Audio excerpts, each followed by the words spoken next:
بسم اللہ الرحمن الرحیم۔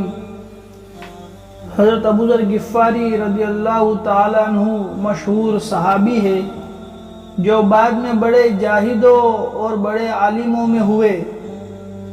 حضرت علی کرم اللہ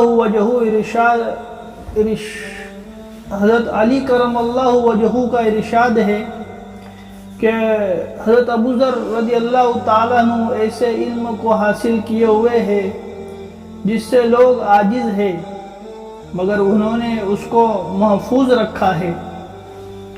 جب ان کو حضور اقدس صلی اللہ علیہ وسلم کی نبوت کی پہلی خبر ملی، پہلی خبر پہنچی، تو انہوں نے اپنے بھائی کو حالات کی تحقیق کے واسطے مکہ بھیجا کہ جو شخص یہ دعویٰ کرتا ہے کہ میرے پاس وحی آتی ہے اور آسمان کی خبریں آتی ہے، اس کے حالات معلوم کرے اور اس کے کلام کو غور سے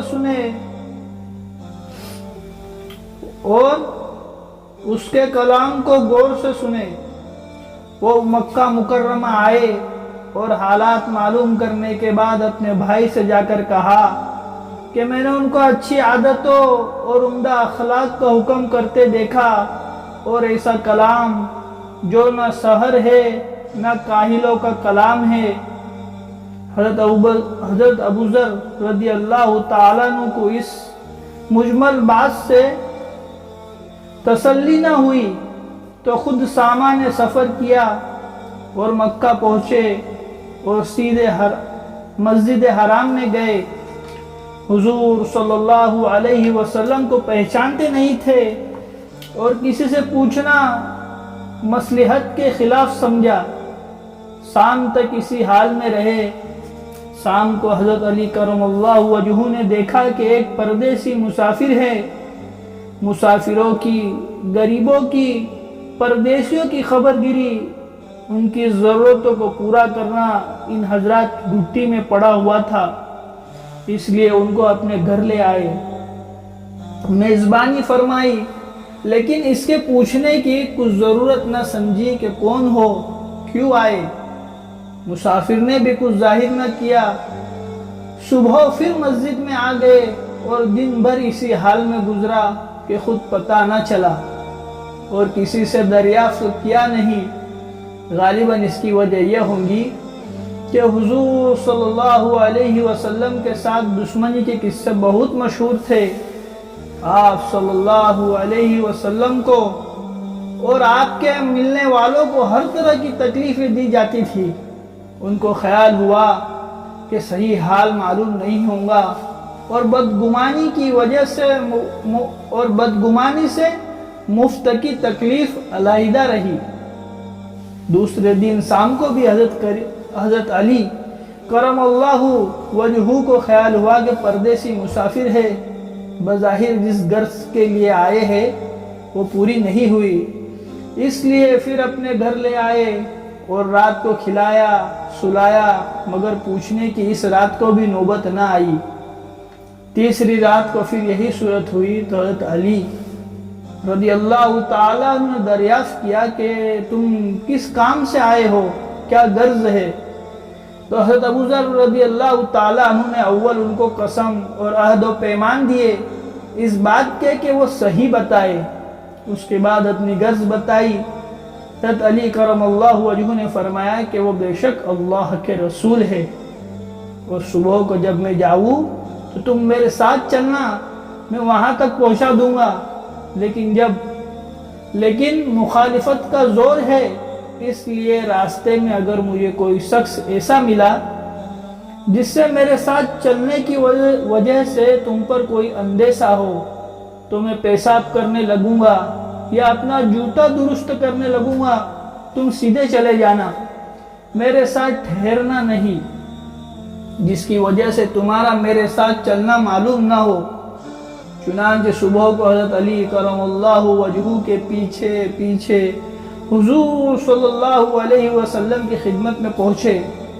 وہاں جا کر بات چیت ہوئی، اسی وقت مسلمان ہو گئے، ایک ہی ملاقات میں مسلمان ہوئے۔ حضور اقدس صلی اللہ علیہ وسلم نے ان کی تکلیف کے خیال سے فرمایا کہ اپنے اسلام کو ابھی ظاہر نہ کرنا، چپکے سے اپنی قوم میں چلے جاؤ، جب ہمارا غلبہ ہو جائے اس وقت چلے آنا۔ انہوں نے عرض کیا، یا رسول اللہ صلی اللہ علیہ وسلم، اس ذات کی قسم جس کے قبضے میں میری جان ہے کہ میں اس کلمہ توحید کو ان بے ایمانوں کے بیچ میں چلا کے پڑھوں گا۔ چنانچہ اسی وقت مسجد حرام میں تشریف لے گئے اور بلند آواز سے اشہد اللہ الہ الا اللہ واشہد ان محمد رسول اللہ پڑھا۔ پھر کیا تھا، چاروں طرف سے لوگ اٹھے اور اس قدر ظلم کیا کہ زخمی کر دیا، مرنے کے قریب ہو گئے۔